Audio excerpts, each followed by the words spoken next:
Айдос әдеттегідей сағат 7-ге таман үйге кіріп, есікті жапқан кезде бірден ішкі ауаның салқындығын сезінді. Қыс соңы болғанымен Астананың кештері әлі де сүйікті қарып өтетін. Ол пальтосын шешіп, ілгішке іліп қойды да, тікелей ас үйге беттеді. Тоңазытқышты ашып, ішінде қалған бір бөтелке су мен кешегі қайнатқан шайдың қалдығын көрді. Тағы да дүкенге бару керек екен деп ойлады ол іштей, бірақ бүгінгі күні денесі шаршағандықтан сол ойды бірден ысырып тастады. Пәтер кішкентай, 2 бөлмелі, бірақ Айдосқа жетіп жатыр еді. Бір бөлмесін жатын бөлме ретінде пайдаланса, екіншісін жұмыс бөлмесі деп атайтын үстел, кітап сөрелері, үстінде әрқашан тексерілмеген есеп дәптерлері мен маркерлер шашылып жататын. Терезе алдында ескірген гүл құмырасы тұр, ішінде бір уақытта гүлдеп тұрған фиалка қазір сарғайып, жапырақтары түсіп қалған. Су құюды ұмытып кеткенмін деп өкінді ол тағы бір рет. Айдос 30 жаста. Биылғы жылы 30-ға толғанына қарамастан, әлі де студент шағындағыдай сымбатты, ұзын бойлы, иығы кең жігіт болып көрінетін. Бірақ бет әлпетінде бір түрлі шаршау бар еді, көз астының қара шеңбері, маңдайдағы бір-екі әжім. Мектепте 9-шы сыныпқа математика мен геометриядан сабақ береді. Балалар оны жақсы көреді, өйткені қатал емес, бірақ талапшыл. Әр сабақтан кейін бір-екі бала қалып, аға, мынаны түсінбедім деп сұрайтын. Айдос әрқашан түсіндіріп беретін.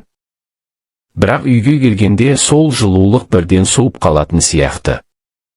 Ол үстел басына отырып, дәптерлерді ашты. Қызыл қаламмен шеңберленген қателер, түзетулер, кейбір есептердің жанына жарайды, түсіндің деп жазылған сөздер. Бір парақты ашып қараса, соңғы бетте оқушының қолымен жазылған «Рахмет, Айдос аға» деген сөзді көрді. Күліп қойды. Бірақ сол күлкі ұзаққа созылмады. Терезеден сыртқа қарады. Көп қабатты үйлердің арасындағы аула қараңғы тартып барады. Фонарлардың сарғыш жарығы жерде ұзын көлеңке түсірген.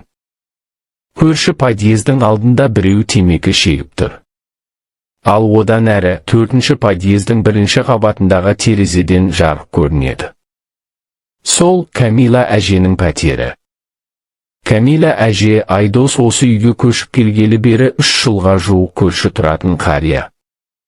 Жасы 65-те, бірақ кейде одан да үлкен көрінеді, кейде керісінше қимылы жеңіл, сөзі анық. Арық бойы орташа, әрқашан ұзын көйлек үстіне камзол киеді. Камзолы әдетте қоңыр немесе қара түсті, гүлді ою өрнектері әлдеқашан түсіңкіреп, жіптері шығып кеткен. Басында әрқашан орамал, қыста жүн, жазда жібек тәрізді жұқа матадан. Көзі нашар көреді, сондықтан көзілдірік тағады, бірақ ол көзілдіріктің де жақтауы ескі, бір жағы скотчпен жапсырылған. Әже Айдоспен бірінші кездескенде балам деп атаған. Содан бері солай қалып қойды. Кейде Айдосжан деп те атайды. Алғашқы айларда әже оған бір шелек картоп әкеліп, мынаны асып же, балам, базарда арзан болды деген. Кейіннен бір күні, мына қағазды оқып берші, көзім ауырып тұр деп келіп, коммуналдық төлем қағазын ұсынған. Айдос оқып берген, түсіндіріп берген. Содан бері әже оны жиі шақыратын болды, қамыр илеуге, шамды ауыстыруға, теледидардың түймесін табуға, кейде жай ғана шай ішіп әңгімелесуге. Айдос әжені жақсы көретін. Оның сөзінде бір түрлі шынайылық бар еді. Жасандылық жоқ. Кейде әже ескі күндерді есіне алып, біздің ауылда бір уақытта бәрі бір-біріне көмектесетін еді, қазір бәрі өз алдына деп қояды. Айдос үндемей тыңдайтын. Өйткені өзі де сол өз алдына қалғандардың бірі еді. Сол кеште Айдос дәптерлерді тексеріп болып, сағат 8:30-ға таман терезені ашты. Кешкі самал бетіне тигенде бір сәт жеңілдеп қалды. Құстардың дауысы естілмейді, тек алыстан көліктердің гуілі мен лифттің шырылдағаны ғана. Ол терең дем алды да үстелге қайта отырмақ болып еді. Дәл сол кезде есік қағылды. Баяу, бірақ анық тоқ. Айдос сағатқа қарады. Кешкі 8:45. Кім болды екен? Деп ойлап есікке беттеді. Көздеу тесігіне қараса Камила әже. Бірақ әдеттегідей қолында ештеңе жоқ. Камзолының етегі сәл бүктеліп тұр, орамалының ұшы желпілдеп қалған. Айдос есікті ашты. Камила әже, кіріңіз, не болды? Әже бір сәт есік алдында тұрып қалды.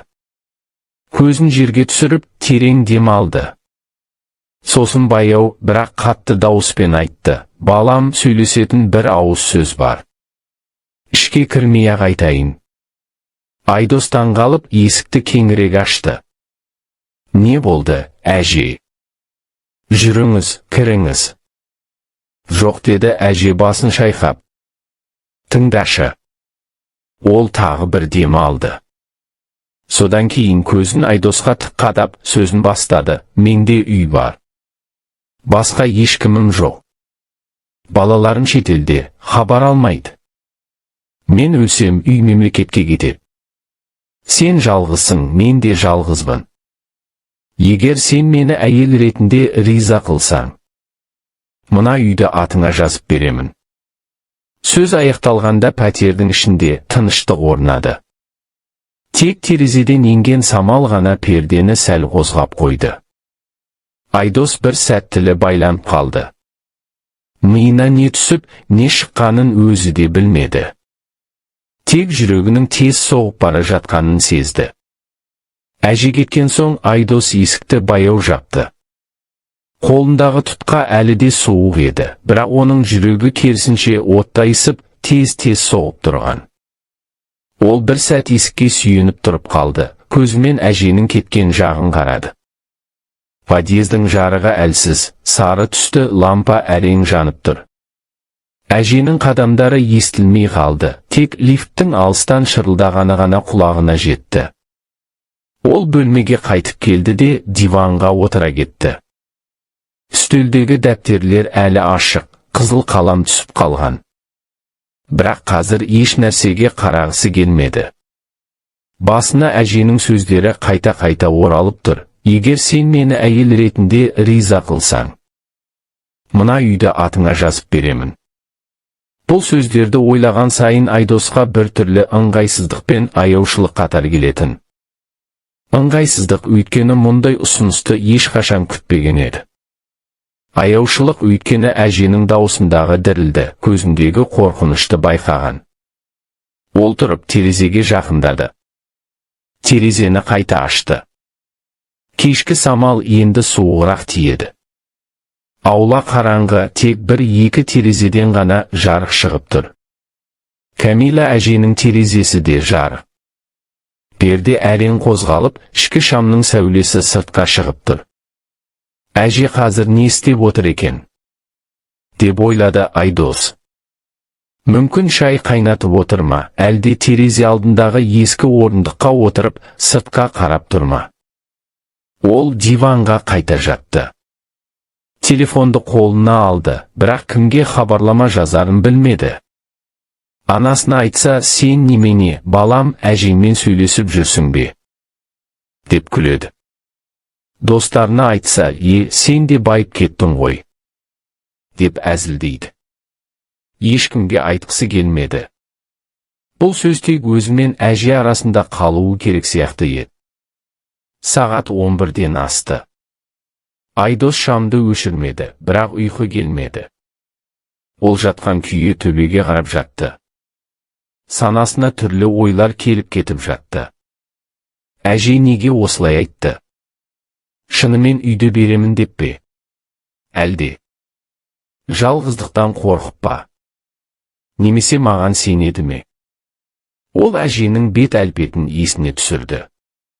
Көзінің айналасындағы әжімдер, маңдайындағы ұзын сызықтар, орамалдың астынан шығып тұрған ақ шаштар. Бірақ сол бетте бір кезде сұлу болғандықтың ізі бар еді, жоғары көтерілген мұрын, әдемі пішінді ерін. әже де бір кезде жас болған ғой деп ойлады Айдос. Мүмкін ол кезде де біреулер оған қарап, жүрегі тез соққан шығар.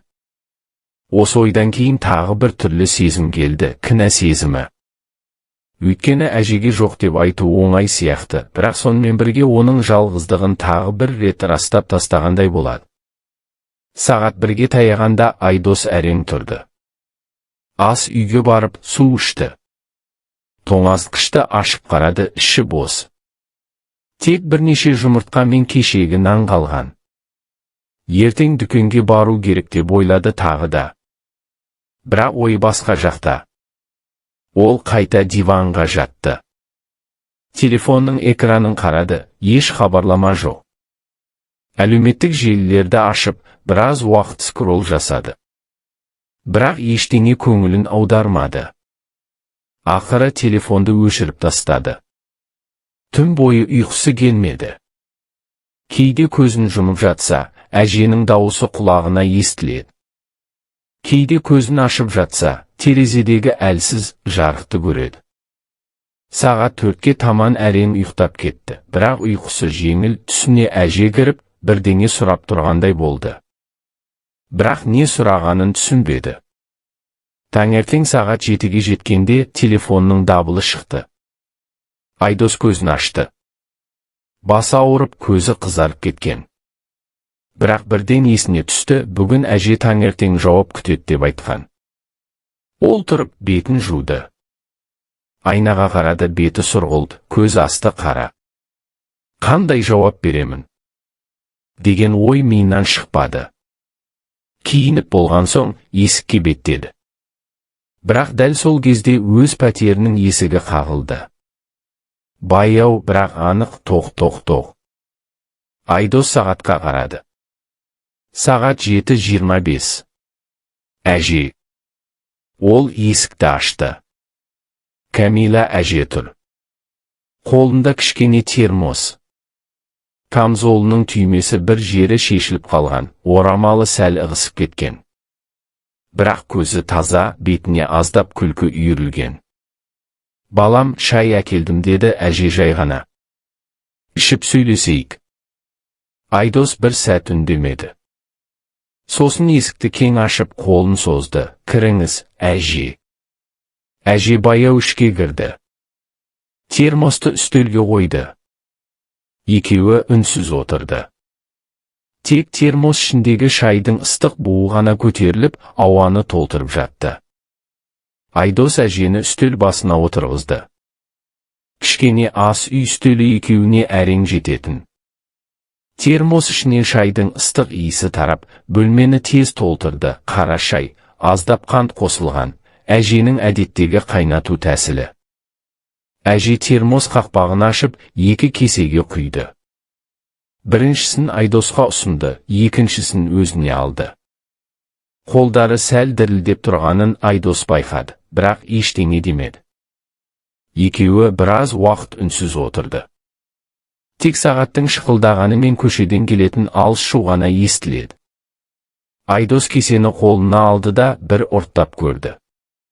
Шай ыстық, бірақ дәмі таныс, әже әрқашан осылай қайнататын. Әже. Кешегі сөзіңіз. Деп бастады Айдос, сөзін қалай жалғастырарын білмей. Кәмила әже көзін терезеге қарай бұрды. Перде арқылы таңғы күн сәулесі түсіп, оның бетіндегі әжімдерді одан әрі айқындай түсті. Мен саған өтірік айтпадым, балам, деді әже баяу. Барлығы рас. Үй менің жалғыз қалғаным. Балаларым. Екеуі де шетелде. Үлкені Германияда, кішісі Ресейде.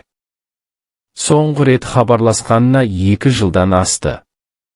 Телефонға жауап бермейді, хат жазбайды. Мен оларға ренжімеймін. Өздерін